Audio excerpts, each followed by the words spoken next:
जैसे कि आपको पता है कि लास्ट वीडियोस में हमने आपका कॉन्स्टिट्यूशन कैसे बना, कॉन्स्टिट्यूशन के पार्ट्स क्या हैं, इसके रूल्स क्या हैं, इसके साथ साथ उनके कुछ इंपॉर्टेंट क्वेश्चंस, यूनियन टेरिटरीज क्या थी, वो सारी चीजें कवर कर चुके हैं।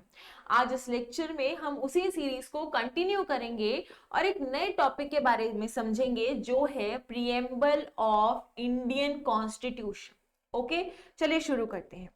जब बात आती है प्रीएम्बल ऑफ इंडियन कॉन्स्टिट्यूशन की, तो सबसे पहले यही पूछ लिया जाता है कि यार प्रीएम्बल है क्या। तो प्रीएम्बल एक तरीके से क्या है, इंडियन कॉन्स्टिट्यूशन का इंट्रोडक्शन है। इंट्रोडक्शन क्या होता है, अपने बारे में पहली बार सारी चीजें बताना और ये भी बताना कि आपके अंदर क्या क्या खामियां हैं या फिर क्या क्या आप अच्छा कर सकते हो। जैसे कि अगर if I will introduce my self, तो मैं बताऊंगी कि मेरा नाम ये है, मैंने अपनी एजुकेशन यहाँ से करी है, इसके साथ साथ मुझे ये करना पसंद है। और जब मैं अपनी पसंद बता दूंगी तो मुझे ये भी पता लग जाएगा कि इनडायरेक्टली मैंने अपनी नापसंद जो है वो भी बता दी है। ऐसा ही कुछ काम जो है वो प्रीएम्बल करता है इंडियन कॉन्स्टिट्यूशन के लिए। इंडियन कॉन्स्टिट्यूशन के कीवर्ड्स क्या हैं या फिर इंडियन कॉन्स्टिट्यूशन के एक्चुअल ऑब्जेक्टिव्स क्या हैं, वो सारी बातें ये क्लियरली हमें बता देता है, जिससे हम लोगों को पता लग जाता है कि ठीक है, इंडियन कॉन्स्टिट्यूशन इन सारी बातों को इंश्योर करेगा। इट मीन जो इसके अपोजिट है वो सारी चीजों के खिलाफ वो हमेशा खड़ा रहेगा। ठीक है, चलिए आगे जब चलते हैं तो इसी इंट्रोडक्शन को कई जगहों पे समरी ऑफ इंडियन कॉन्स्टिट्यूशन भी कहा गया है। क्यों? क्योंकि इसके अंदर आप जितने भी वर्ड्स पढ़ोगे वो सारे आपको पूरी किताब का एक ब्रीफ पार्ट जो है दर्शा देंगे। ठीक है, तो चलिए शुरू करते हैं इस लेक्चर को अच्छे से। Yes, just yes.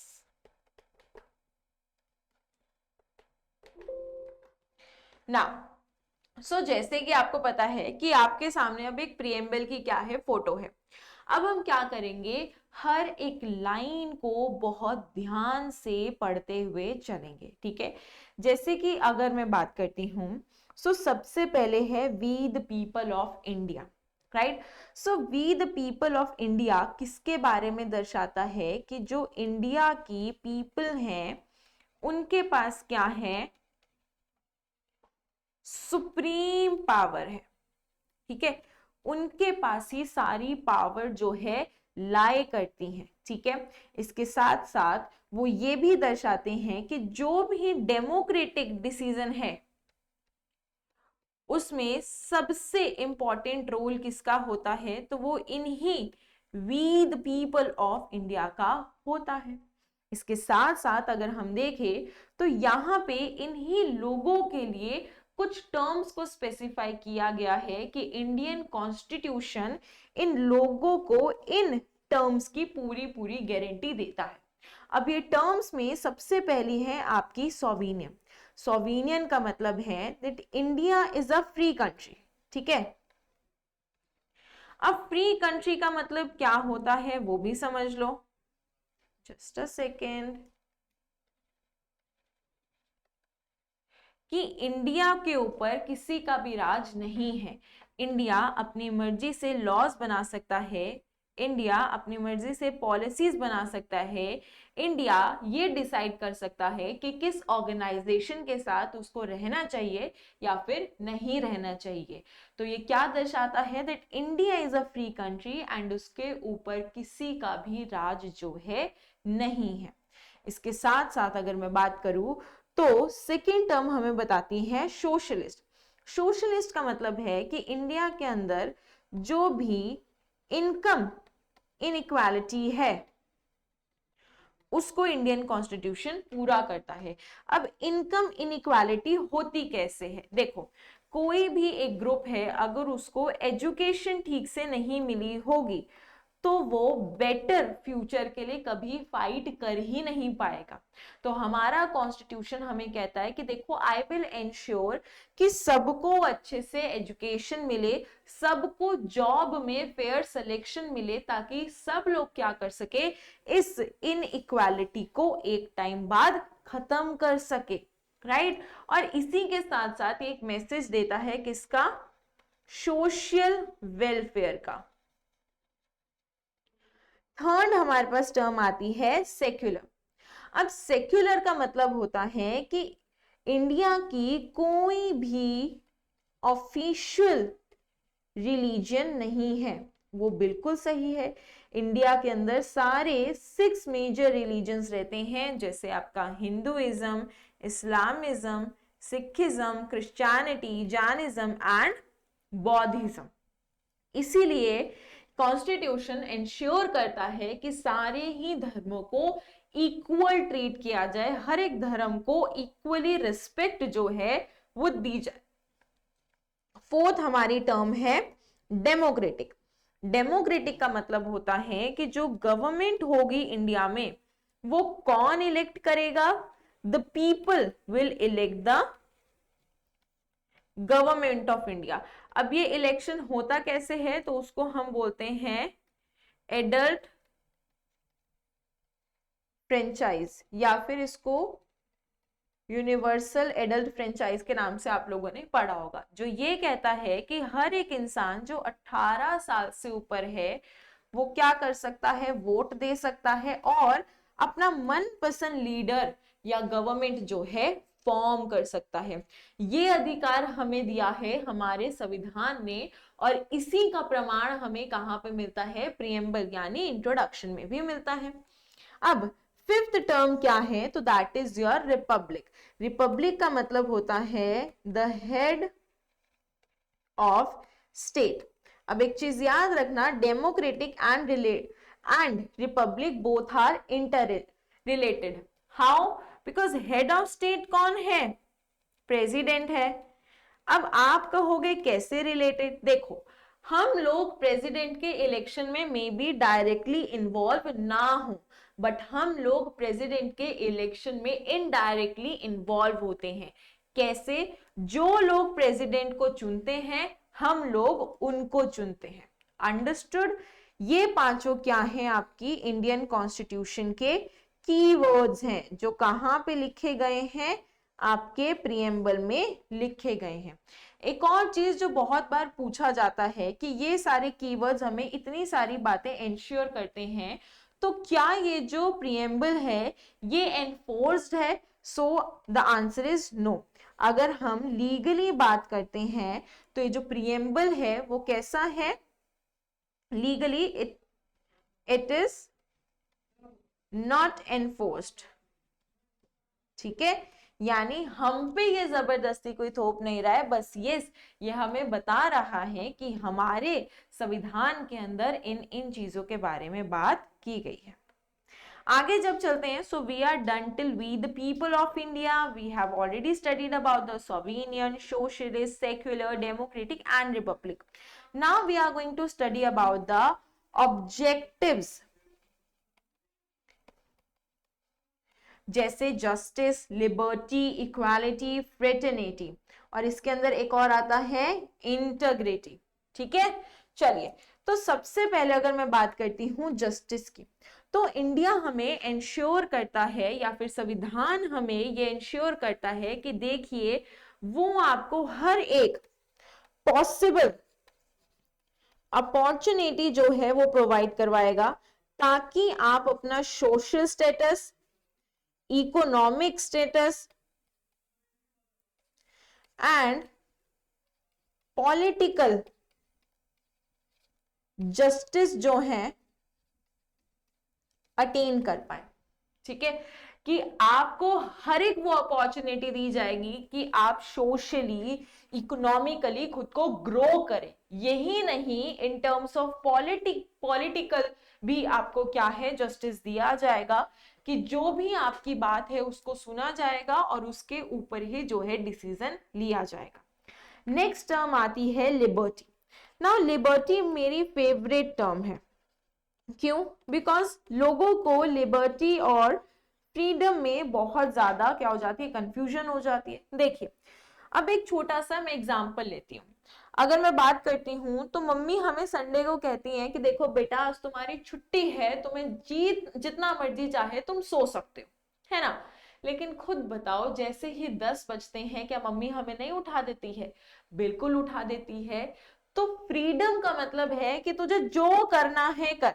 तुझे 10 बजे तक सोना है तू सो, तुझे 11 बजे तक सोना है तू सो, तुझे 12 बजे तक सोना है तू सो, ठीक है? दोपहर में सोना है, शाम में सोना है, रात में सोना है, जब मर्जी सो। लेकिन जब इस सोने वाली कंडीशन पे एक क्या लग गया, हिडन कंडीशन लगी कि देख तू सो तो सकता है लेकिन ज्यादा लेट नहीं सो सकता। तो जब हिडन रिस्ट्रिक्शन हो तो उसको हम कहते हैं लिबर्टी, ठीक है? जैसे कि एक और एग्जांपल, हमारे घर पे बोलते हैं ना कि तुझे जो करना है कर, है ना? बट फिर बोलते हैं कि नहीं तू ये मत कर, तू वो मत कर, ठीक है? तो जो करना है कर का मतलब तो है ना कि हमारे पास फ्रीडम है, we can do anything, right? But हमारे ऊपर रिस्ट्रिक्शंस हैं कि तुम वही चीजें कर सकते हो जिससे तुम्हें छितर ना पड़े, तुम वही चीजें कर सकते हो जो सोसाइटी की नजरों में ठीक हो। तो इसको कहा जाता है लिबर्टी। सिमिलरली संविधान हमें कहता है कि देखो आपको लिबर्टी है, यानी आप फ्री हो कुछ सोचने के लिए, कुछ एक्सप्रेस करने के लिए, बिलीफ रखने के लिए, फेथ रखने के लिए, किसी को वर्शिप करने के लिए, लेकिन तब तक जब तक वो किसी को हार्म ना करे। So there is a hidden restriction that you cannot harm anyone with your expressions, with your belief, with your faith, with your worship. Okay, next we have equality. Equality I guess सबको पता है कि हमारा जो संविधान है वो हर एक इंसान को इक्वल स्टेटस के लिए, इक्वल अपॉर्चुनिटी के लिए क्या देता है? सेम प्लेटफॉर्म जो है वो प्रोवाइड करवाता है, ठीक है? नेक्स्ट आता है फ्रेटर्निटी। नाउ फ्रेटर्निटी का मतलब होता है ब्रो कोड, ठीक है? या फिर अगर मैं बोलूं ब्रदरहुड, ठीक है?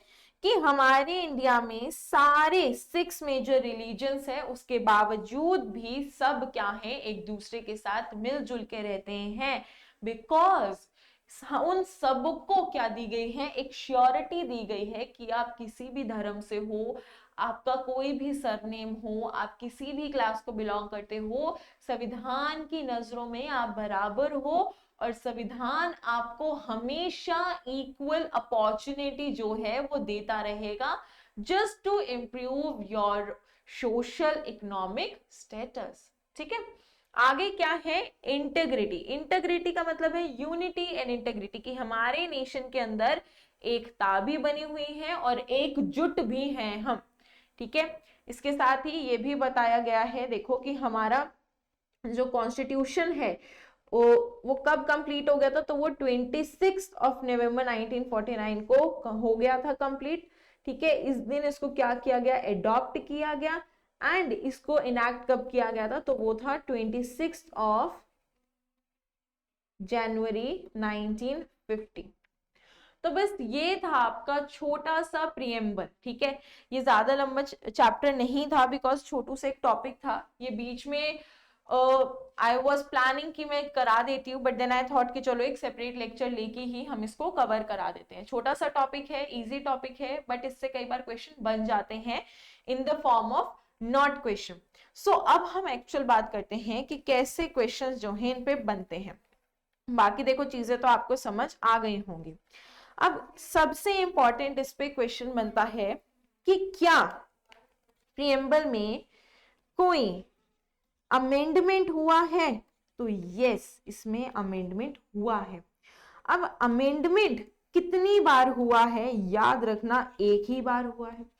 कौन सा हुआ है? 42nd अमेंडमेंट एक्ट 1976, और इसके अंदर 3 टर्म्स जो हैं आपकी ऐड की गई थी, जिसमें पहला है सोशलिस्ट, दूसरा है सेक्युलर, तीसरा है इंटीग्रिटी। तो ये टर्म्स आपकी कब ऐड हुई है? 1976। इट मींस जब हमारा संविधान 1950 में लागू हुआ तब ये नहीं थी। और इसी पे बनता है नॉट टाइप ऑफ क्वेश्चन, कि कौन सी ऐसी टर्म जो आपकी 1950 में थी, ठीक है, और उसमें बाकी टर्म्स जो है 1976 में ऐड कर ली गई, राइट। कुछ और भी पूछा जाता है, जैसे कि 42nd अमेंडमेंट एक्ट में कोई ऐसी टर्म जो ऐड नहीं हुई थी, तो 4 ऑप्शंस होंगे, ठीक है, और इन तीनों में से जो ऑप्शन अलग बच जाएगा, ठीक है, that is going to be your correct answer, right. इसके अलावा 2-3 चीजें जो आपको और याद रखनी है वो ये है कि इसको हम क्या बोलते हैं, soul of the constitution, right.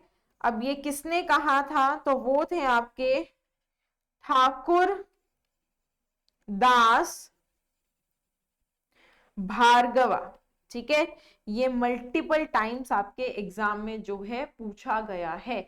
एक और चीज भी याद रखना कि इसको ना identity card of Indian constitution भी बोला गया है, ऑल्दो ये पूछा नहीं गया है, बट स्टिल याद रख लेना कि इसको identity card of Indian constitution किसने कहा है, तो दैट इज योर N.A. पालकी, HI, राइट, हाँ, पालकी वाला, ओके। तो ये चीजें जो है आपको यहाँ पे याद रखनी है, क्योंकि इनसे क्वेश्चन जो है आपका बनता है। और इसी के साथ ये छोटू सा टॉपिक और ये लेक्चर जो है यहीं पे खत्म होता है।